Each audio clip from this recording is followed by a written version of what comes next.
Hello everyone, my name is Awot, and today I'm going to be making Dev Diaries episode 16, where I'm going to take a sneak peek behind the scenes of how I made the most recent update. Yes, that's right, Dev Diaries is back. I know there's like 3 of you who fiend for that, and unfortunately I had to drop it around the time the Aztecs came out so I could focus on making the update itself. But now that the update is mostly done, I'm going to go back and show you guys how I worked on the update. I posted Awot Select on the subreddit. I'm glad a lot of people liked it. I appreciate the nice comments, it means a lot to me.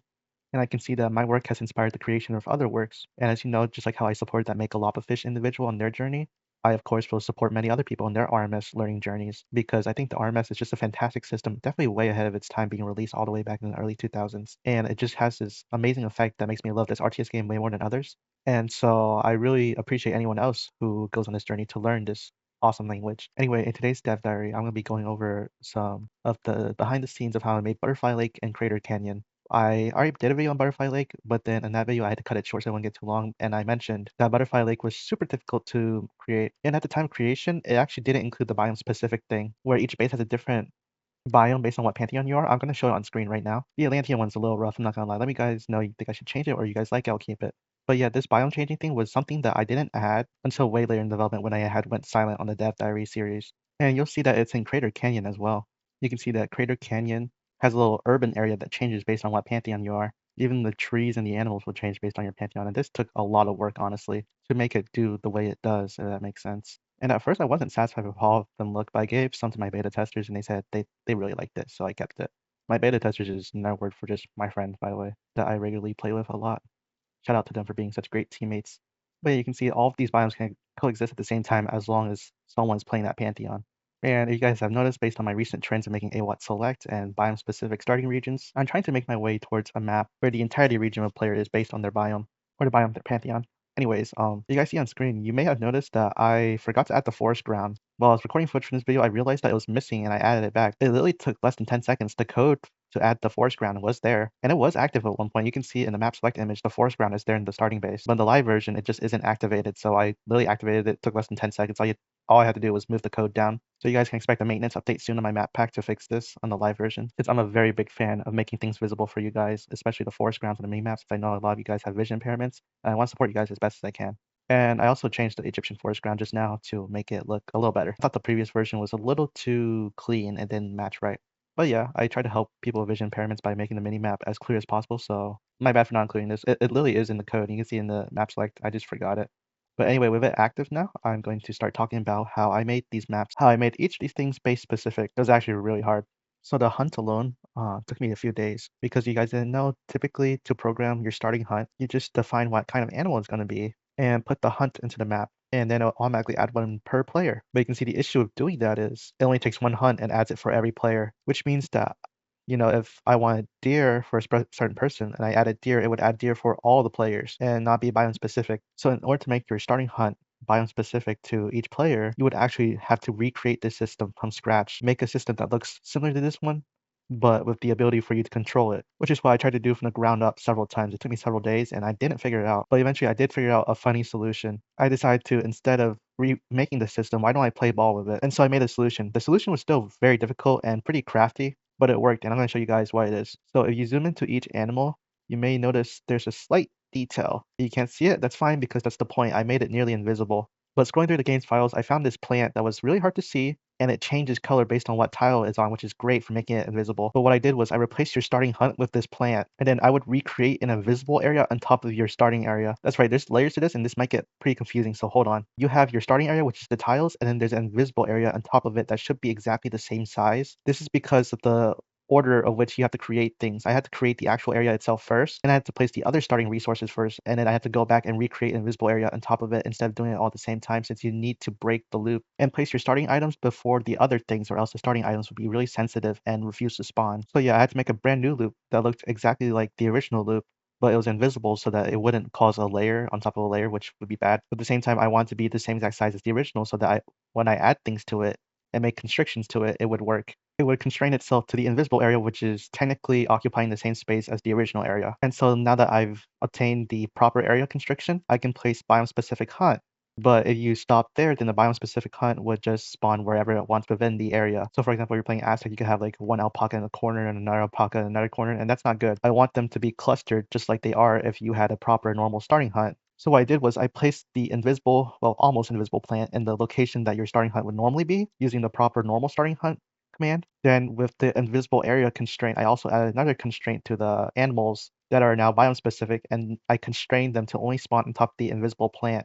And therefore, since the plant is in the area that your starting hunt is supposed to be, the new animals will be constrained and clustered into the starting hunt area, making them look like your starting hunt. And since the system is outside of the usual place starting hunt command, I was able to make them biome specific since, this command, I made it so it runs once per player. And, when it runs once per player, it's able to read the player's pantheon as opposed to the starting hunt, which is just place one for every player. But yeah, by doing this, I was able to get you your specific hunt. But I wanted to make sure the food values were consistent. So I did the math outside the loop for what the random amount of hunt should be and have that interval defined outside the loop be used inside the loop. Since it's defined outside, it'll stay the same. And that's how you guys all have the same amount starting hunt while still keeping it random since there's still a randomizer for it, but like I said, it's outside the loop instead of having the randomizer run each loop, which would then cause unequal amounts of starting hunt. And you guys see that the Egyptians have giraffes, half as many giraffes as the other pantheons have deer. That's because the giraffes have twice as much food. So technically, you guys are getting the same amount of food. This is a thing you may notice on Awot Select. It actually does math if there's giraffes to divide it by 2. There's also a really complex formula it does to calculate how much food you should have if the map uses zebras and seros instead of normal 200 hunt. But that one also makes sure that there's the same amount of hunt regardless. But yeah, on Butterfly Lake, same deal. Even if you guys have different animals, because the animals are biome or pantheon specific, there is a formula I made that runs and makes sure that everybody gets the same amount of starting hunt. So no player will have more food than the other, while keeping the amount of random hunt different between each round stuff, so you can't just memorize, oh, this map has like X amount of starting hunt. And unfortunately, I had to do the same thing for the trees around your starting town center. Yes, in case you guys didn't know, the trees around your starting town center are also biome specific, but it suffers from the same issue of the normal command to place those trees is global. So when you run the command, it places it for every player. So once again, I had to remake an invisible area on top of your starting area, have that invisible area be the exact same size as your starting area, have it run once for each player so it's able to detect each pantheon, and then once it detects what pantheon you are, it will place trees at X amount of distance away from specifically your starting town center, which believe me, making it keep track of whose town center it was supposed to place next to was a struggle. But eventually I got to figure out whose town center it's supposed to place its biome specific trees next to. And yeah, it uses the invisible area as a constraint and then places the trees next to your starting town center in the same distance that Straggler would, which I actually don't know what the distance is. I kind of just guessworked it and it looks good enough. And then same deal, there's a randomizer that's outside the loop and determines how many stragglers you get outside the loop so that each player will get the same amount of stragglers each round, but each round the total amount of stragglers is different, if that makes sense. So for example, one round everybody can have 3 stragglers, or another round everybody can have 2 stragglers. The formula just makes sure that everybody has the same amount of stragglers as opposed to having one base have 2 stragglers and another base has 3 stragglers. But yeah, I did all this work just to make your tiny little base area biome specific or pantheon specific. So I hope you guys appreciate all this hard work because, well, I was able to summarize it in a very weird way that may be a little wrong, I'm not sure. But even though I was able to summarize it in one short video, this took weeks of development just to get these small little details for you guys. This was honestly harder than Awot Select, which was pretty straightforward. It just changes for each player.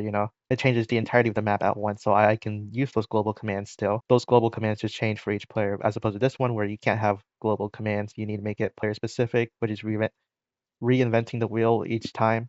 But yeah, hope you guys enjoy it. This helps me itch closer towards making a map one day where your whole entire region will be biome specific. But I'll have to work on that later. Right now, I'm working on a bunch of bug fixes for Crater Canyon, such as the bug we literally found in the video where it doesn't start the spawning forest area. But I also need to work on Awot Nomad and make sure its terrain limit doesn't go past 48 because of the recent addition with the dirt and jungle biomes, it actually does sometimes go over 48 if you have like 12-player giant map size. So I'm gonna see what assets I can reuse and prevent that. On top of that, I'm going to prepare a Awot Select for the 4th Egyptian. It hasn't been confirmed, but I have good faith that'll come out, so I'm going to prep that map accordingly. And then on top of that, I'm going to make your corner forest or your square forest be a little more variety. Right now, it only uses your player's primary tree type. I'm going to make it use a secondary tree type as well, if applicable. Some people only have one tree type, such as Hades. And then the last thing to do on the update list is make the jungle biomes a little more varied. Someone left me some valid feedback saying that all the jungle biomes are using kappa trees, and that's very valid. So I'm going to go back and add variety to each jungle biome. So the rare version Numinous Arena, for example, may have oak and olive trees alongside its kappa trees now. The jungle biome Awot Nomad might have Mexican palms in it. The kappa trees on Butterfly Lake may have marsh trees next to it now. And so far, I'm just going to give them all mostly unique looks now. Since when you think of jungle, you think of a bunch of trees living next to each other, right? Oh, that actually reminds me. I'm going to attempt to fix Numinous Arenas for Town Center spawning some more, but no promises. That one is really hard. I don't know there's a tool or anything to measure the distance, but I'm gonna have to guesswork the math on that, and that's just difficult for me. And just waiting for it to load and see if the math actually works out is super boring. But yeah, I'm gonna hopefully have all of this done before the next update, which will be on May 7th. Again, there's no new content, just bug fixes and changes. Oh, right, another change. I'm going to make it so the dirt biome doesn't use the Palo Verde trees anymore because it just looked kind of off. I'm going to have it use a sort of dead oak look instead. And then I've removed the Aztec Savannah because I'm gonna be honest, it just looked really ugly with bright red. So sorry, the one person who liked it. I'm gonna keep it Egypt Savannah for now. But that's all. Thank you for watching and have a great day. I'll be working really hard on this in the next upcoming days.